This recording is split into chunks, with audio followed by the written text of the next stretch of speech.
Welcome back, MTG Joe here, and now on the channel what we do normally is weekly meta breakdowns where we go through at a high level, look at the top performing decks of each format, do kind of a quick deep dive into the deck, 30-60 seconds, kind of explain what the deck's doing, how it tries to win, stuff like that, and just kind of touch on a couple of the little individual kind of concepts of the deck.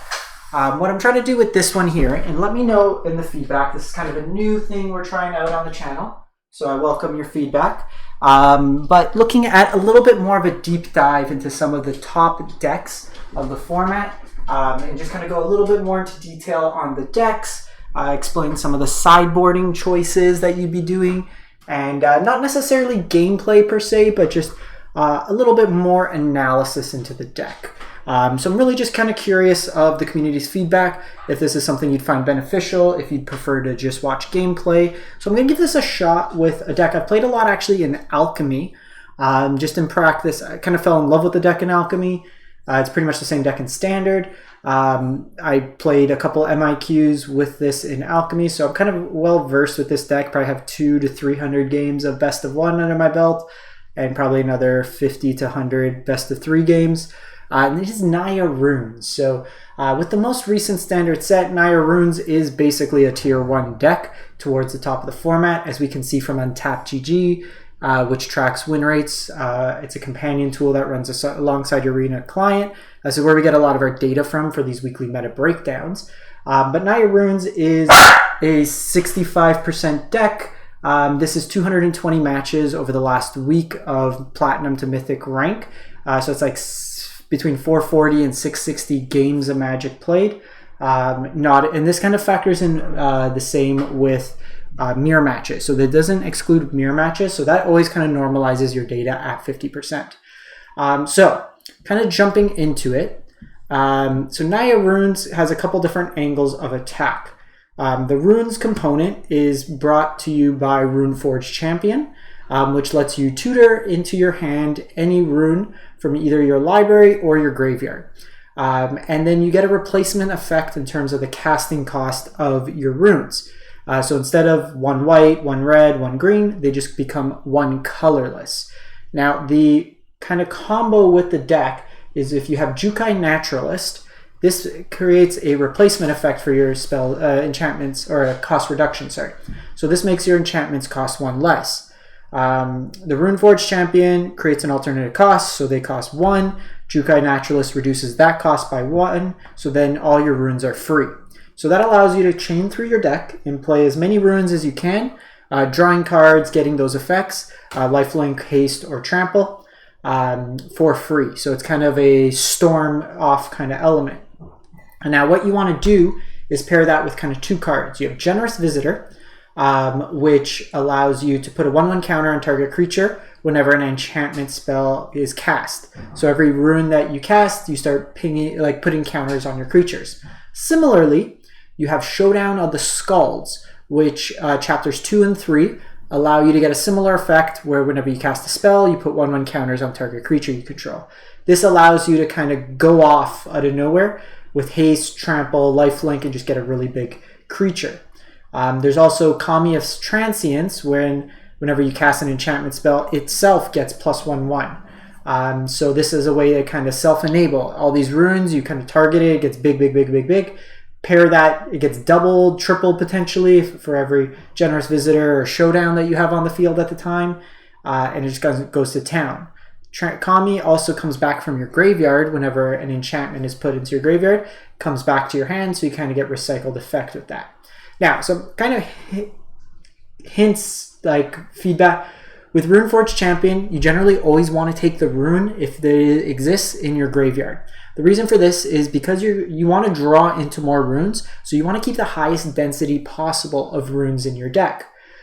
Generally speaking, like your best draws are usually like Generous Visitor into Jukai Naturalist into Runeforge Champion on 3 and kind of go to town. The choice of which one you want to make really differs on the matchup. Against aggressively slanted decks, if possible, you want to play Rune of Sustenance. Depending on the type of removal they're playing as well, if it's like a red-based burn damage, something like an Abrade coming your way, or like just burn-based damage, like play Dragon's Fire or something like that, the Rune of Might just naturally giving this 4 toughness is beneficial. So kind of playing around with that. Against heavy control decks, I usually will get a Rune of Speed as kind of a backup plan post-sweeper to not overcommit and kind of play into that respect. And then the Showdown of the Skalds, remember this can be reduced in cost thanks to the Jukai Naturalist. You usually want to play the Showdown. Even if you could play it on turn 3, you generally want to hold it to turn 4, turn 5 if possible. Have a board state established, especially with a creature. You want to really take advantage of chapters 2 and 3 if possible with a creature already on board. Part of the reason too you want to wait is you don't want to cast Showdown, say on 4, by playing a land from your hand. You really want to take advantage of the lands that are being played. One thing to note, you can't cycle or Boseiju with the lands that are flipped from Showdown of the Skalds. Channel and Cycle both read discard this card. These cards are exiled. They're not in your hand, so you cannot discard those cards. So something to just keep in mind as you're playing the deck. One thing the standard version has incorporated, so I was playing 2 Hallowed Hauntings in the Alchemy version. A lot of the decks have moved to kind of a Fable, the Mirror Breaker. So Fable kind of helps the deck in a variety of ways. This card is, first off, just really, really good. It is first off, an enchantment. It triggers all our stuff that cares about enchantments. It gives us a creature at least, so it's another thing we could throw runes on if necessary. Helps us kind of turn through our deck if needed to find key spells. Notably, we can discard our Kami of Transience and get it back after when an enchantment leaves the battlefield. And if I were to leave this, put into your graveyard, not leaves. So notably, one thing to see, when a saga flips, it leaves the battlefield and then returns. So if you're playing like Explorer or stuff like that, that actually triggers Revolt for something like Fatal Push. In this case here, Kami is specifically in graveyard as opposed to leave the battlefield. So you don't get necessarily the flip right away for that. But in any case, it flips to Reflections of Kiki. And then you can start copying things like Runeforge Champion to go get runes out of your graveyard, out of your hand, get you extra copies of Kami, Jukai Naturalist for like cost reduction. So there's a lot of kind of angles of attack like that. You can kind of play with that.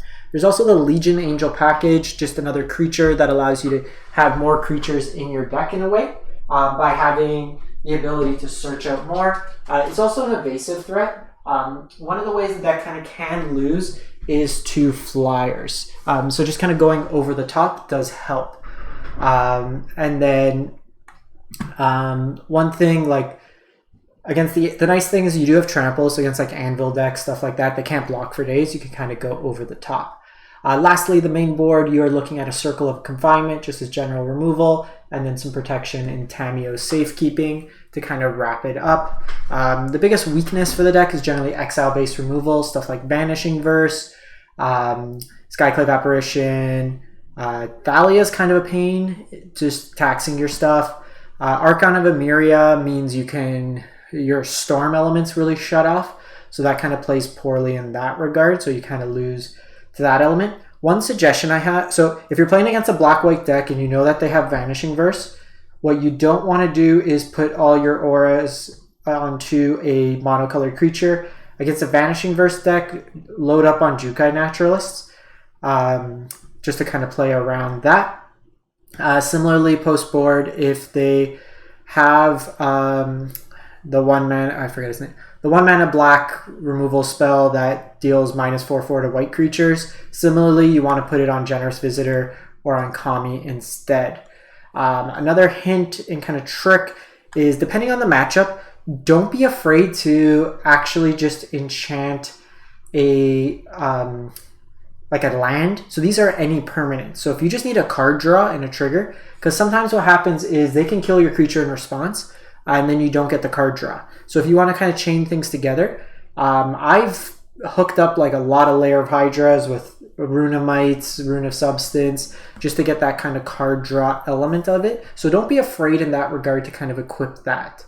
It's another way of around. The one interaction I haven't tested yet, and maybe people in the comments could let me know, if you equip the Fable and then it flips, I think because it leaves the battlefield, the rune goes to your graveyard.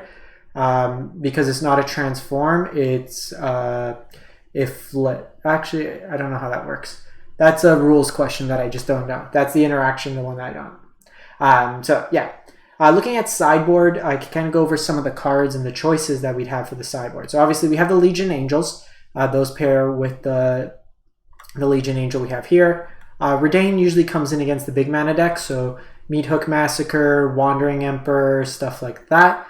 A lot of the Planeswalkers like Lolth, stuff like that, we can tax and kind of get around in that regard. It's okay versus heavy removal decks, the shield side. Similarly with like Anvil, like you could shut off the attackers, but life loss is not damage. So it gets around that with the drain from the Anvil or Meathook, stuff like that.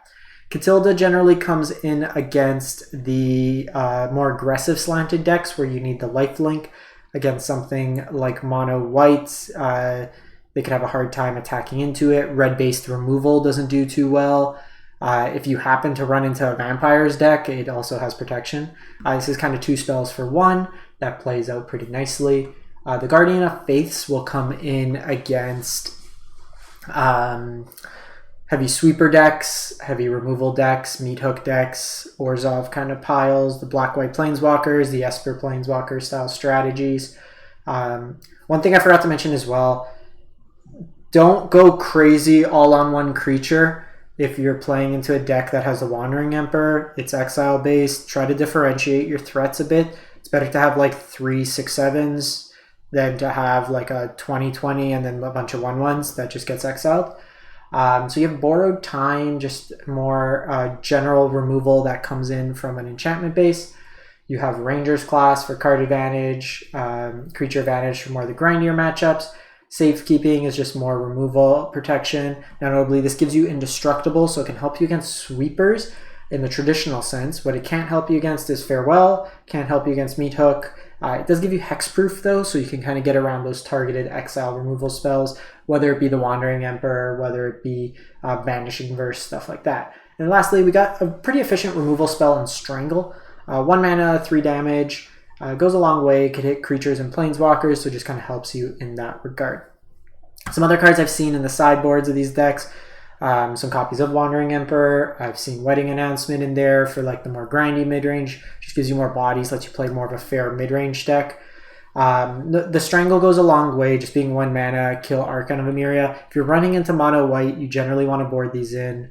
You're probably going to be doing so anyways because it's catch-all removal, but priority to always kill is the Archon of Emeria, followed by Thalia. Those generally present the kind of worst clock. Also, Brutal Cathar, if it goes unchecked, it just start exiling your board. Another big improvement that the deck did get, kind of low-key, is Jetmir's Garden. Just having a tri-land, you do have some reliance on just having your 3 colors and needing a lot of individual pips. The deck is very mana-heavy. If you hit it off a Showdown or stuff like that, what you want to do is prioritize to always have green mana up first, followed by white, and then lastly red. Red's really a splash in this deck. It's a green-white deck that's using some effects from red. Because you don't get the cost reduction from the runes, so stuff like Generous Visitor or Kami needs to be cast off actual green mana, same with the Tamiyo Safekeeping. Then you have white with stuff like Circle of Confinement or the Legion Angel or the Runeforge, and then lastly red. So just kind of some considerations with the mana itself. So that's kind of learning runes in a little bit more detail, a little bit more feedback. I'm confident to talk about this deck because I've played a good chunk. Let's see how many games I've played. Current and previous set, ranked. Where's Naya runes? Yeah, so I have a 70% win rate with this in Alchemy. I've played about 140 games with it. So I'm versed with it. I've played a lot of lines. Like I said, it's pretty similar. The play patterns, pretty much the same deck, just a couple tweaks here and there. And then notably, like I said, moving in with the Fable the Mirror Breakers over the Hallowed Hauntings that I was playing in mine. Hallowed Haunting was better in the Alchemy because you could go over the top. Also, there's a lot more Rakdos midrange, so it allowed you to create a wide board to play around all their targeted removal. So just kind of different considerations for formats. But the core of the deck, the game plan, the execution is very similar. So I'm just going to start off with doing these deck techs for decks that I've played a lot of games with, that I can really speak to in detail, the ins and outs, stuff like that. Personally, I've played like the most, if we look, like Mono Red, played hundreds of games with this. The Rakdos Explorer deck, played a lot of games with this as well. Just kind of playing with that here and there. I tried out some decks kind of playing that, but this was kind of my go-to deck for a season and a half. Really enjoyed this archetype. But yeah, let me know what you think of these kind of detailed deck techs, if you find benefit in it, kind of going through there. And if you're just interested in general, what are the best decks, kind of going through a meta breakdown, we post those videos for every format each week, so you can check those out. And then we also do a lot of gameplay on the channel. In any case, thank you for watching. Have a great one and stay safe out there.